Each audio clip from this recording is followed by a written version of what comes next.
आप देख रहे हैं हॉरर स्टोरीज 33। दोस्तों, 3 दिन से हम आप सबके लिए कोई घटना ना ला सके, जिसके लिए हम आप सबसे माफी चाहेंगे। और आगे से रोजाना वीडियो समय पे आएगी, ये हमारा आप सबसे वादा है।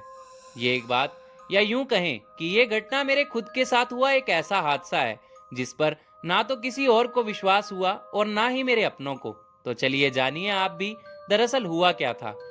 हेलो दोस्तों, मेरा नाम शान है और मैं राजस्थान का रहने वाला हूँ। ये बात आज से तकरीबन 11 साल पुरानी है, मेरे बचपन की। दरअसल राजस्थान में आपने सबने कभी ना कभी कोई ना कोई भूतिया किस्सा जरूर सुना होगा और राजस्थान का भानगढ़ किला इस सब के लिए मशहूर है। पर यह हादसा है या कोई सच, मैं ये तो नहीं जानता। पर मैं एक बार आप सबके साथ इसे हॉरर स्टोरीज 33 के माध्यम से शेयर जरूर करूंगा।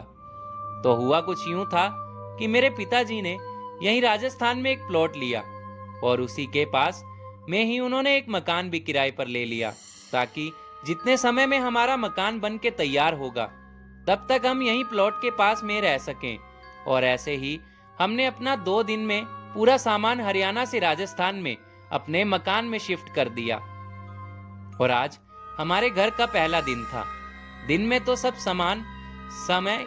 सामान शिफ्ट करने में ही लग गया और शाम के समय पिताजी जब अपने काम से घर लौटे तो वो हम सबको लेकर हमारे प्लॉट दिखाने ले गए। मेरे घर में हम 4 जन हैं, मैं, मेरी माँ और मेरे पिताजी।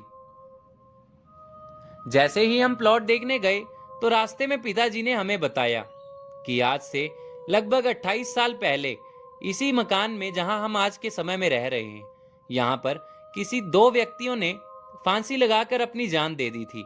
लोगों का मानना है कि उनकी उम्र लगभग 60 से 70 साल के बीच में थी और इसी वजह से यह मकान आज से लगभग 28 साल से ही बंद पड़ा है, क्योंकि कोई भी उस मकान को खरीदना तो दूर, उसे किराए पर लेना में भी डरते थे।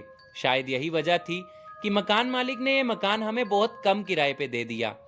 दरअसल हमारा पूरा परिवार भूत प्रेत जैसे अंधविश्वास पर विश्वास नहीं करता था, इसलिए हमें उन सब अफवाहों पर ज्यादा भरोसा नहीं था। और ऐसे 1 घंटा बाहर घूमने, प्लॉट देखने में हम जब घर पहुंचे तो मेरा छोटा भाई बोला, शान भैया, ये गेट तो मैंने बंद किया था, ये अपने आप कैसे खुल गया?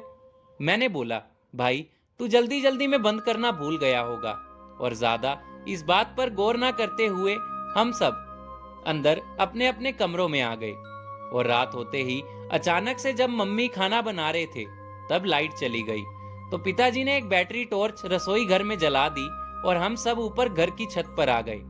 क्योंकि आज सुबह ही बारिश हुई थी इसलिए मौसम अच्छा था, तो सब छत पर ही लेट गए और मम्मी नीचे खाना बना रहे थे। हमें अभी बैठे कुछ देर ही हुई थी कि तभी हमें अचानक से मम्मी के चीखने की आवाज आई। हम तीनों डर के जल्दी से मम्मी की ओर नीचे भागे तो पाया कि मम्मी रसोई घर में बेहोश पड़ी है। पापा ने मम्मी के मुंह पर पानी के छींटे मारे और उनको जैसे उठाया तो मम्मी ने डरते हुए कहा, सुनिए जी, मैंने अभी रसोई के बाहर 2 सफेद बूढ़े आदमियों को देखा। वो मुझे ही देख रहे थे, घूर रहे थे। वो कोई आम इंसान नहीं लग रहे थे। पापा ने चौंकते हुए मम्मी जी से कहा, यार, यहाँ घर में तो हमारे अलावा और कोई भी नहीं है।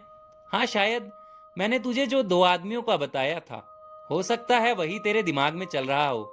शायद इसीलिए तुझे कोई वहम हुआ होगा। और मम्मी ने भी पापा की बातों को सच माना और फिर हम सब मम्मी और खाने को छत पर लेकर मजे से खाना खाने लगे। उसके बाद सब खाना वाना खा के छत पर ही लेट गए। अभी वैसे भी लाइट नहीं आई थी और छत पर हवा भी बहुत तेज चल रही थी, इसलिए पापा ने सबको आज छत पर सोने को कहा और हम सब लेट गए। धीरे धीरे एक एक कर हम सब सोने लगे। मैं और मेरा भाई एक बिस्तर मतलब एक मंजे पर और मेरी मम्मी और पिताजी दूसरे पर। आधी रात के पहर में मुझे ऐसा लगा कि कोई मेरे बालों को सहला रहा है। मैं अचानक से डरते हुए उठा और इधर उधर देखने लगा तो वहां कोई भी नहीं था। मैंने एक बार माँ की ओर नजरें दौड़ाई तो मम्मी और पिताजी दोनों ही गहरी नींद में सोए हुए थे और मेरा भाई भी अपनी जगह पर सोया हुआ था। फिर ये किसने किया होगा, ये सोचता सोचता मैं फिर से सो गया और फिर कुछ देर बाद किसी ने मेरे मुंह पर बहुत जोर से एक चांटा मारा इस बार मैं आग बबूला होता उठा तो मेरे बिल्कुल सामने जैसे एक जानवर चार टांगों पर खड़ा होता है, बिल्कुल वैसे ही दो बूढ़े से आदमी ठीक मेरे सामने वैसे खड़े मेरी ओर ही देख रहे थे और मंद मंद मुस्कुराहट दे रहे थे। उनके शरीर का वर्णन करूं तो उनकी आंखें वो चमकती काली, उनमें कोई पुतलियां नहीं थी और उनके तन पर सफेद रंग के कुर्ते पैजामे, और उनका जो भी हिस्सा दिख रहा था वो भी बिल्कुल सफेद था, मानो उन्होंने पाउडर ही लगाया हो अपने पूरे शरीर पर। और वो धीरे से मेरी ओर बढ़े। तभी मैंने आंखें बंद करके एक जोरदार चीख मार दी और फिर मैं वहीं बेहोश हो गया। दोस्तों, आप सब समझ ही सकते हैं कि एक 15 साल के बच्चे के लिए ऐसा दृश्य देखना कितना मुश्किल होगा। तो मैं जैसे बेहोश हुआ तो शायद मेरी उस चीख से मेरे घर वाले सब शायद मेरी उस चीख से जाग गए होंगे, क्योंकि मुझे जब होश आया तो मैं अपने कमरे में अपने बिस्तर पर लेटा हुआ था और मेरे सभी घर वाले मेरे आसपास थे। और मेरे उठने के बाद जब मैंने उन सबको अपना पूरा वाकया बयां किया तो वो सब भी बहुत डर गए। मेरी माँ इतना डर गई कि मेरी माँ ने मेरे पिताजी को कल ही यहाँ से मकान बदलने के लिए कह दिया।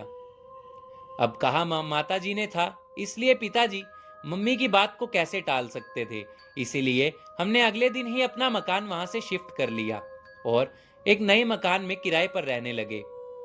अब कुछ समय में ही हमारा लगभग 3 महीने में हमारा मकान बनकर तैयार हो गया और फिर हम अपने मकान में ही शिफ्ट हो गए।